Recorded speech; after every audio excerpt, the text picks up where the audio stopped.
How to switch graphic settings on Bloodstrike for smooth performance. Hi everyone, welcome back to Crazy Gamer. In this video, we are going to be learning how you can adjust the graphic setting in the Bloodstrike game so that you can reduce lag and boost FPS. First of all, launch open the Bloodstrike game and wait until you reach the main lobby screen. Once you're in the lobby page, go ahead and click on the gear icon at the top right corner. This will open the settings menu. From the settings menu, click on graphics and audio on the left. Once you're inside the graphic settings, go ahead and look for quality mode and then choose prioritize performance or prioritize quality.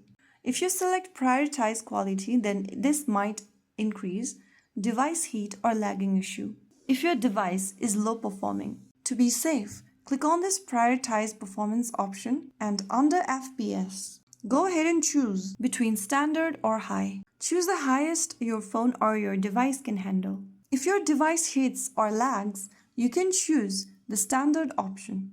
Right under resolution, select between low or standard or high or ultra depending upon your device's capacity.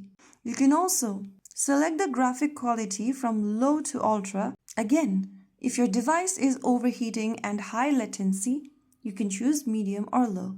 So finally, after doing that, you can get back to the home screen and you'll be able to change your graphic settings. Most players get the smoothest experience by lowering graphics but keeping the FPS high. So you'll need to customize your graphic setting depending upon your device's performance. This way you can make your game feel way more smoother, snappier, and more responsive. If you found the video helpful, don't forget to like, share, and subscribe to our channel. I will see you again in the next video. Stay tuned and thanks for watching.